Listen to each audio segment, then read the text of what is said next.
അപ്പോൾ നമ്മുടെ ഓഡിയൻസിനൊക്കെ അറിയാൻ ക്യൂരിയസ് ആയിട്ടുള്ളൊരു ചോദ്യം ഞാൻ ചോദിക്കട്ടെ. ചേട്ടൻ റിലേഷൻഷിപ്സിനെയൊക്കെ എങ്ങനെയാണ് നോക്കിക്കാണുന്നത്? റിലേഷൻഷിപ്സ് എപ്പോഴും നല്ലതാണ്. റിലേഷൻഷിപ്സ് വിത്തൗട്ട് എനി കണ്ടീഷൻസ് ആണ് എപ്പോഴും നല്ലത്. Without any conditions. Okay okay okay. Unconditional relationship. Okay, ഭയങ്കര എക്സ്പീരിയൻസ്ഡ് ആണെന്ന് തോന്നുന്നു റിലേഷൻഷിപ്പിൻ്റെ കാര്യത്തിൽ. അതെ അതെ. ഓക്കെ, ഇപ്പം നമ്മളിങ്ങനെ തമാശയ്ക്ക് പറയുമല്ലോ, 2 countries സിനിമയ്ക്കകത്താന്ന് തോന്നുന്നു. ഇങ്ങനെ ദിലീപേട്ടൻ പറയുമല്ലോ, how many daddy's and mummies do you have, I won't A complete list എന്ന് പറയുമല്ലോ. അതുപോലെ how many girl friends do you have അങ്ങനെ ചോദിച്ചാൽ? അങ്ങനെ ഗേൾ ഫ്രണ്ട്സ് ഒരുപാടുണ്ട്, റിലേഷൻഷിപ്സ് അങ്ങനെ ഇല്ല.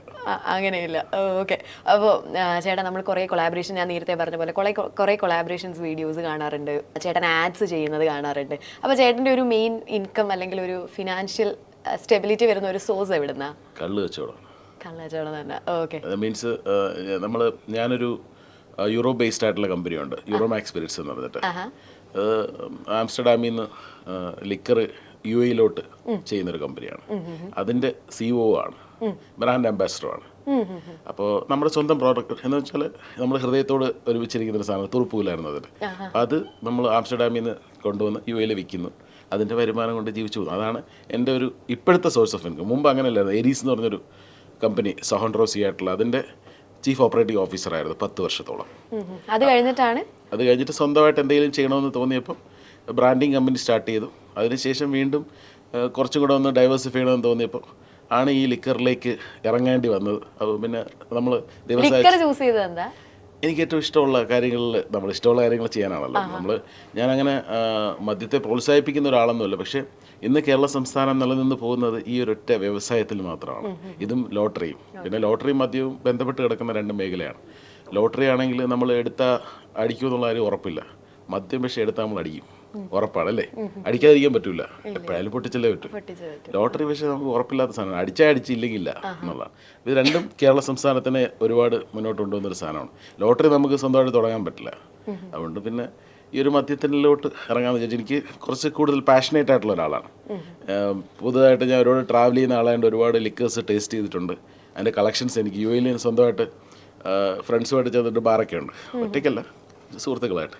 അപ്പോൾ അവിടെയൊക്കെ കുറേ കളക്ഷൻസും കാര്യങ്ങളൊക്കെ ഉണ്ട്. അപ്പം എവിടേക്കോ നമ്മൾ ബന്ധപ്പെട്ട് കിടക്കുന്ന ഒരു സാധനമാണെന്ന് മനസ്സിലായതുകൊണ്ട് അതിലോട്ടങ്ങ് ഇറങ്ങി, അത്രേ ഉള്ളൂ. ചേട്ടൻ ലിക്കറിൻ്റെ കാര്യം പറഞ്ഞപ്പോഴാണ്, നമ്മുടെ മൂവി വേൾഡിൽ ചേട്ടൻ ഒരു ഇൻ്റർവ്യൂ തന്ന സമയത്ത് JD കുറിച്ച് പറഞ്ഞു. അതായത് ചേട്ടൻ ഏറ്റവും ഇഷ്ടപ്പെട്ടുള്ള ഡ്രിങ്ക് ജാക്ക് ഡാനിയലാന്ന് പറഞ്ഞു. ഇപ്പോഴും ഓക്കെ. അപ്പോൾ JD കുറിച്ച് പറഞ്ഞു. എന്നിട്ട് പറഞ്ഞിരുന്നു JD ഹണി മിക്സ് ചെയ്ത് ഒഴിക്കുന്നത് ചേട്ടനായിരുന്നു ഫസ്റ്റ് അത് ചെയ്തത്. അത് കണ്ടിട്ടാണ് ജാക്ക് ഡാനിയൽ JD ഹണി എന്ന് പറഞ്ഞിട്ട് ഒരു സെപ്പറേറ്റ് സംഭവം ഇറക്കുന്നത് എന്ന് പറഞ്ഞു. അപ്പോൾ അത് കുറേ ട്രോൾ വന്നിട്ടുണ്ടായിരുന്നു അതിൻ്റെ താഴെ. ചേട്ടൻ അത് കണ്ടായിരുന്നോ? ഞാൻ കണ്ടായിരുന്നു, തീർച്ചയായിട്ടും. ഈ ജാക്ക് ഡാനിയൽസ് ഹണി ഇന്ത്യയിൽ അത്ര പോപ്പുലർ അല്ലായിരുന്നു. JD വെബ്സൈറ്റിൽ പോകുമ്പോൾ അറിയാം, ഇന്ത്യയിൽ അവർ ലോഞ്ച് ചെയ്തത് ഓഫ് കോഴ്സ് ഞാൻ അത് യൂസ് ചെയ്യുന്നത്. കാരണം JD എന്ന് പറഞ്ഞ ബ്രാൻഡ് അന്ന് ഏകദേശം ഞാൻ ഈ വീഡിയോ ചെയ്യുന്ന 2015 ആ ഒരു സമയത്താണ് യൂട്യൂബിൽ അന്ന് ഇടുന്നത്. അപ്പോൾ ആ സമയത്ത് അത്രയും ഇന്ത്യയിൽ നമുക്ക് നോക്കുമ്പോൾ അറിയാം എത്ര സെയിലുണ്ടായിരുന്നു. അപ്പോൾ ആ സമയത്താണ് ഈ ഒരു ഇത് വരുന്നത്. അതിന് 2011-ലോ 12-ലോ ഇവർ ലോഞ്ച് ചെയ്തിട്ട് അത്രയും സക്സസ് ആവാതിരുന്നൊരു സാധനമായിരുന്നു JD ഹണി. പക്ഷേ ഇതിന് ശേഷം ഇമ്മീഡിയറ്റ് ആയിട്ട് അവർക്കൊരു ബൂം വന്നു. അത് ആ ഒരു ബ്രാൻഡ് ഇന്ത്യയിലേക്ക് കൂടുതൽ സെയിലിലേക്ക് കൊണ്ടുവന്നു. നമുക്ക് സെയിൽ നോക്കുമ്പോൾ അറിയാൻ പറ്റും. കാരണം ഡിയാജിയോ എന്ന് പറഞ്ഞൊരു കമ്പനി, അങ്ങനെ പല കമ്പനീസാണ് ജാക്ക് ഡാനിയൽസ് ഇന്ത്യയിൽ ചെയ്യുന്നത്. അപ്പോൾ അവർ ഡിസ്ട്രിബ്യൂട്ട് ചെയ്യുന്നത്. അപ്പോൾ അവർ പെട്ടെന്ന് ഈ ഒരു സെയിൽസിലെ ഒരു ബൂം, ജാക്ക് ഡാനിയൽസിൻ്റെ പേര് വളരെയധികം ഒരു ഇമ്പോർട്ടൻ്റ് ആയിട്ട് വരികയും, അത് ഇപ്പം ഞാൻ പറഞ്ഞില്ല, ഇപ്പോൾ world's top selling one of the ബ്രാൻഡാണ് നമ്മളുടെ തുറുപ്പൂലാൻ. ആ ബ്രാൻഡിൻ്റെ ബ്രാൻഡ് അംബാസിഡറായിട്ടും CEO ആയിട്ടും എനിക്കിപ്പോൾ ഇരിക്കാൻ പറ്റുന്നത് ആ JD എന്ന് പറഞ്ഞൊരു ബ്രാൻഡിനെ നമ്മൾ അത്രയും പോപ്പുലറൈസ് ചെയ്തുകൊണ്ടാണ്. അല്ലെങ്കിൽ they can out some other people. മനസ്സിലായല്ലേ എന്തുകൊണ്ട് നമ്മൾ തന്നെ ബ്രാൻഡ് അംബാസിഡർ ആയിട്ടിരിക്കുന്നത്. അപ്പോൾ അത്തരം രീതിയിലേക്ക് ഇത് കൊണ്ടുവരും. പിന്നെ ട്രോള് വരുന്നത് എനിക്കെപ്പോഴും ട്രോൾ ഇഷ്ടമാണ്. ആ ഇൻ്റർവ്യൂ ഇത്രയും സക്സസ് ആവാനുള്ള കാര്യം ആ ഒറ്റ സാധനമാണ്. ഞാൻ എപ്പോഴും ആ പോസിറ്റീവാണ്. അത് എൻ്റെ ഹുക്കാണ്. ആ ഇൻ്റർവ്യൂ ഹിറ്റാവാൻ വേണ്ടിയിട്ടുള്ള ഇത് കണ്ട മണ്ടന്മാർ അതിനെന്ത് ചെയ്യും, ആ ഹുക്കിനെ എടുത്തിട്ട് വൈറലാക്കും. അപ്പോഴത്തേക്ക് കാണാത്തവരെ ഇൻ്റർവ്യൂ കാണും. അപ്പം നിങ്ങൾക്കും പൈസ, എനിക്കും പൈസ, എല്ലാവരും ഹാപ്പി. തീർച്ചയായും എൻ്റെ ഹുക്കാണ്. എൻ്റെ ഏത് വീഡിയോ എടുത്ത് നോക്കിയാലും ആൾക്കാർക്ക് നെഗറ്റീവ് കമൻറ്റ് ചെയ്യാൻ വേണ്ടി ഞാനൊരു ഹുക്ക് ഇടാറുണ്ട് എല്ലാ വീഡിയോയിലും. അതാണ് എൻ്റെ വീഡിയോസ്. അപ്പോൾ അത് ഇൻറ്റൻഷനലി ചെയ്യുന്നതാണ്. കാരണം എൻ്റെ ഫേസ്ബുക്ക് വീഡിയോസൊക്കെ നിങ്ങളെടുത്ത് നോക്കിയാൽ, എൻ്റെ മോസ്റ്റ് പോപ്പുലർ വീഡിയോസ് എല്ലാം നോക്കിയാൽ എൻ്റെ ഈ റിട്ടൻഷൻ റേറ്റ് ഭയങ്കര ഹൈ ആണ്. ഇപ്പം ഞാനൊരു 3000 to 4000 വീഡിയോസ് ചെയ്തിട്ടുണ്ട്. അതിൽ 99.9% മില്യൺ റീച്ചുള്ള വീഡിയോസാണ്. അതെ. അതിൽ താഴെയുള്ള വീഡിയോസ് വളരെ കുറവാണ്. അപ്പോൾ അത് നോക്കുമ്പോൾ നമുക്ക് മനസ്സിലാവും. അപ്പോൾ അതിൻ്റെ കാരണം ഇത്തരത്തിലുള്ള ഹുക്കുകളാണ്. ഇപ്പോൾ ഒരു എക്സാമ്പിൾ പറഞ്ഞു കഴിഞ്ഞാൽ നമ്മളൊരു ₹1 ഐഫോൺ കിട്ടുമോ നമ്മൾ പറയുന്നത്. യഥാർത്ഥത്തിൽ ₹1 അടച്ചിട്ട് ബാക്കി EMI ആയിട്ട് അടയ്ക്കണം. യഥാർത്ഥത്തിൽ ₹1 ഐഫോൺ കിട്ടുമോ? എന്നാൽ കിട്ടും. അതിൻ്റെ അകത്ത് പക്ഷേ ആൾക്കാരൊന്ന് നെഗറ്റീവ്, അത് ₹1 കിട്ടില്ലല്ലോ. അപ്പോൾ അത്തരം നെഗറ്റീവ് കമൻസിൻ്റെ പേക്ക് വേറെ കമൻസ് വരും. ചിലപ്പോൾ തെറിവിളികൾ വരാം, ചിലപ്പോൾ നല്ല കമൻസ് വരാം. അയാൾ അങ്ങനെയല്ല പറഞ്ഞിരിക്കും. അപ്പോൾ ഇതെല്ലാം സമ്മിശ്രിതമായിട്ടുള്ള വരുമ്പോഴത്തേക്ക് ഈ ഒരു അലഗരിതം വർക്കാവും. Instagram, Facebook അലഗരിതം വർക്കാവും. ഇതുപോലുള്ള ജാക്ക് ഡാനിയൽസ് പോലുള്ള ചില സാധനങ്ങൾ ഇടുമ്പോൾ ഇവരിട്ടിട്ട് മുകേഷ് അമ്നാരെ #ടാഗ് ചെയ്യും, മെൻഷൻ ചെയ്യും. അതിലൂടെ എൻ്റെ റീച്ച് കൂടും. അത്രേ ഉള്ളൂ. അത്തരം മണ്ടന്മാർക്ക് വേണ്ടി നമ്മൾ ഓരോ കാര്യങ്ങൾ ഇട്ട് കൊടുക്കുമെന്നുള്ളതാണ്. അവരതിനെടുത്ത് നമ്മൾക്ക് ഫ്രീ ആയിട്ട് പബ്ലിസിറ്റി തരും. അതിനുവേണ്ടി ഒരുപാട് കാര്യങ്ങൾ ഞാൻ ചെയ്യാറുണ്ട്. നമുക്ക് പൈസ ചിലവാകുന്നുള്ള കാര്യമല്ലല്ലോ. ഓക്കെ.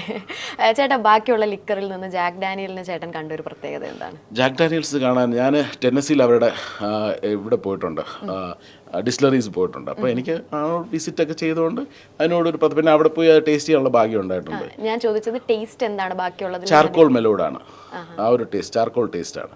അപ്പോൾ അതുകൊണ്ട് ആ ഒരു ടേസ്റ്റിന് ഒരു പ്രത്യേകമായിട്ടുള്ള ഒരു ഇത് സംഭവിച്ചിട്ടുണ്ട്. എന്നെ ഈ ഒരു നമ്മളെ ഇൻ്റർവ്യൂവിൻ്റെ കാര്യം ഞാൻ ഇടയ്ക്ക് അത് വിട്ട കാര്യമാണ്. ഭയങ്കര വൈറലായി കേട്ടോ എന്ന് പറഞ്ഞിട്ട് സുമേഷ് എന്നെ വിളിച്ചിട്ടുണ്ടായിരുന്നു. ഞാൻ പറഞ്ഞു, അപ്പോൾ ഞാൻ സുമേഷിനോട് ഈ ഹുക്ക് പറഞ്ഞിട്ടുണ്ടായിരുന്നു. സുമേഷിന് അറിയാം ഇത് ഞാൻ സുമേഷായിട്ടുള്ള ഇതാണ് പ്ലാനിങ് ഹുക്കാണ്. അപ്പോൾ അദ്ദേഹത്തോട് ഞാൻ ഇങ്ങനെ സാധനം ഇട്ടിട്ടുണ്ട്, അത് നിങ്ങൾ ഹൈലൈറ്റ് ചെയ്തൊരു വീഡിയോ ചെയ്ത് ഇട്ടാൽ എല്ലാവരും ഇൻ്റർവ്യൂ കയറി കണ്ടോളൂ. എനിക്കറിയാം അത് ആൾക്കാർ ഏറ്റെടുക്കും. ഇന്റർവ്യൂ കഴിഞ്ഞ് കഴിയുമ്പോൾ തന്നെ ഹുക്ക് പോയിന്റ് നമ്മുടെ മനസ്സിലുണ്ടാവും. നമ്മൾ ഇപ്പൊ ഇതിൽ പറഞ്ഞ ഇത് കഴിയുമ്പോഴത്തേക്ക് ഏകദേശം ഏതൊക്കെ സാധനങ്ങളാണ് പറഞ്ഞത് എനിക്കറിയാം. അപ്പൊ അത് നമ്മൾ പറയുമ്പോൾ അതെല്ലാം കട്ട് ചെയ്താണ് പ്രൊമോ പോലും ഉണ്ടാക്കിയത്. സോ ചേട്ടാ, നമുക്കിനി കുറച്ചും കൂടെ റെലവെന്റ് ആയിട്ടുള്ള കാര്യങ്ങൾ സംസാരിക്കാം. ഓക്കെ.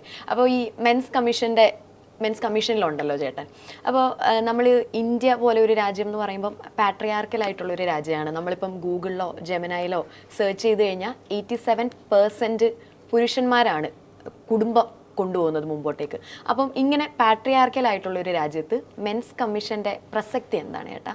ആക്ച്വലി ഒരൊറ്റ വ്യാജ പോക്സോ കേസ് അതിലൂടെ ഉണ്ടായ സാധനമാണ് ഈ മെൻസ് കമ്മീഷൻ. അത് ജാക്ക് ഡാനിയൽസിൻ്റെ അതേ റെഫറൻസ് വേണമെങ്കിൽ നിങ്ങൾക്ക് ഇതെടുക്കാം. കാരണം മുകേഷും ഒരുപാട് വ്യാജ കേസുകൾ ഉണ്ടാവാറുണ്ട്. ഞാൻ ദുബായിലുള്ള സമയത്ത് ഒരു വ്യാജ കേസ് വരുന്നു. അപ്പോഴത്തേക്ക് അതുവരെ ഈ രാഹുൽ ഈശ്വർ എന്ന് പറഞ്ഞ ആളോട് പരമപുച്ഛമായിരുന്നു എനിക്ക്. സത്യം പരമപുച്ഛം. ഇയാൾക്ക് വട്ടാണ്, ഇയാൾ ഭ്രാന്തനാണ്, ഇയാൾക്ക് എന്തിൻ്റെ കേടാണ് മെൻസ് കമ്മീഷൻ, ഇയാൾക്ക് നടക്കുന്ന കാര്യമാണോ? പുള്ളിയോട് തന്നെ ഞാൻ നേരിട്ട് പറഞ്ഞിട്ടുണ്ട്, അണ്ണാ നിങ്ങൾക്ക് വേറെ ജോലിയില്ലെന്ന്. ആ ആളെടുത്ത് സഹായം ചോദിച്ചു കൊണ്ടുവന്നു എനിക്ക്. കാരണം പുള്ളി എന്നെ വിളിച്ചു, മുകേഷ് ഇങ്ങനൊരു ഇഷ്യൂ, ഇങ്ങനെ സംഭവം ഫേക്കാണെന്ന് നമുക്കെല്ലാം അറിയാം. പക്ഷേ ഇന്ന് ഇപ്പോൾ നമ്മൾ വീഡിയോ എന്ന ക്യാമറാമാൻ്റെ പേര് എന്താണ് മോനെ? അരുൺ ഇവിടെ ഇരിക്കുകയാണ്. ഇപ്പോഴത്തെ ടൈം എന്ന് പറയുന്നത് ഏകദേശം 7:15. ഓക്കെ. ആ സമയത്ത് നിങ്ങൾക്കെതിരെ ഇതേ സമയത്ത് നിങ്ങൾ പീഡിപ്പിച്ചു എന്ന് പറഞ്ഞൊരു അണ്ടർ ഏജ്ഡ് ആയിട്ടുള്ള പെൺകുട്ടി കേസ് കൊടുക്കും. എക്സാമ്പിൾ പറയാണ്. എന്താണ് കേരള പോലീസ് ചെയ്യാന്ന് പറഞ്ഞാൽ അവർ FIR ഇടും. നിങ്ങളിവിടെയാണെന്ന് ഇവിടെ CCTV ഉണ്ട്, തെളിവുണ്ട്, ഇതേ ഈ കുട്ടിയുണ്ട്, ആ കുട്ടിയുണ്ട്, നിങ്ങളുടെ മൊബൈൽ റേഞ്ച് ഇവിടെയാണ്, എല്ലാം ശരിയാണ്. പക്ഷേ കേരള പോലീസ് കേസെടുത്ത് FIR ഇടും, അന്വേഷണം തുടങ്ങും. കേസെടുത്ത് FIR ഇടുമ്പോൾ തന്നെ വാർത്തയായി. മൂവി വേൾഡ് മീഡിയയിലെ ക്യാമറാമാൻ 10ാം ക്ലാസ് പെൺകുട്ടിയെ എന്താണെന്ന് വെച്ചാൽ വാട്ട് ഇറ്റ് ഈസ് വാർത്ത വരും. അത് കഴിഞ്ഞിട്ട് നിങ്ങൾ നിരപരാധിയെ നിങ്ങൾ തെളിയിക്കും. ഓഫ് കോഴ്സ് നിങ്ങളിവിടെ ആണല്ലോ, വ്യാജ പരാതി വ്യാജ കേസാണല്ലോ. പക്ഷേ അതിനുള്ളിൽ നിങ്ങൾക്ക് എന്തൊക്കെ നഷ്ടപ്പെട്ടു കഴിഞ്ഞു? നിങ്ങൾക്ക് നിങ്ങളുടെ സോഷ്യൽ മീഡിയ ലൈഫ്, നിങ്ങളുടെ നാട്ടിലുള്ള ഇമേജ്, നിങ്ങളുടെ കൂട്ടുകാരുടെ ഇമേജ് വളരെ ചുരുക്കം ഇത്രയും പേർക്കെല്ലാം അറിയാമോ നിങ്ങളിവിടെ ഉണ്ടെന്ന്, ബാക്കി എല്ലാവർക്കും അറിയാമോ. അപ്പോൾ ഇതൊക്കെ നഷ്ടപ്പെടും. അപ്പോൾ അത്തരം സംഭവങ്ങൾ ഇനി ആവർത്തിക്കാതിരിക്കാൻ, അല്ലെങ്കിൽ അതുപോലുള്ള സിറ്റുവേഷൻസ് ഉണ്ടാവാതിരിക്കാൻ വേണ്ടിയിട്ടാണ് ഈ വിക്ടിം എന്ന് പറയുന്നവർ പോലെ തന്നെ കുറ്റാരോപിതനും ആ ഒരു പ്രൈവസി, അല്ലെങ്കിൽ അദ്ദേഹത്തിൻ്റെ പേര് പുറത്ത് പറയരുത്, അദ്ദേഹത്തിനെതിരെയുള്ള കുറ്റം തെളിയിക്കുന്നവരെ. ഒരാൾ കുറ്റം തെളിയിക്കുന്നവരെ കുറ്റാരോപിതൻ മാത്രമാണ്. ഇപ്പോൾ എനിക്കെതിരെ ഒരു ഫോൾസ് അലിഗേഷൻ വന്ന സമയത്താണ്. അപ്പോൾ ഞാൻ എൻ്റെ അടുത്ത് കാശ് ചോദിച്ചതിൻ്റെ ഓഡിയോ ഉണ്ടായിരുന്നു. ലക്കിലി എൻ്റെ വണ്ടിക്കകത്ത് ഡാഷ് ക്യാം ഉള്ളതുകൊണ്ട് വണ്ടിയിലിരുന്ന് ഞാൻ കോൾ എടുത്തതുകൊണ്ട് കുട്ടിയും അമ്മയും ചോദിക്കുന്നതിൻ്റെ ഓഡിയോ എൻ്റെ ഉണ്ടായിരുന്നു. അതുകൊണ്ട് എനിക്ക് ആൻറ്റിസിപ്പേറ്റ് കിട്ടി. എൻ്റെ കേസ് ഞാൻ നിരപരാധി ഇതുകൊണ്ട് പോലീസ് കോടതി റിപ്പോർട്ടും കൊടുത്ത് കോടതി അത് അംഗീകരിച്ചു കഴിഞ്ഞു. ഇനി ഡിസ്ചാർജ് ചെയ്താൽ മതി. വെരി സൂൺ അത് ഡിസ്ചാർജ് ആവുകയും ചെയ്യും. 100% I M dam sure because I trust in law. അപ്പോൾ അത്തരം അനുഭവങ്ങൾ വേറെ ഒരാൾക്കും ഇനി ഉണ്ടാവരുതെന്നുള്ളതാണ്.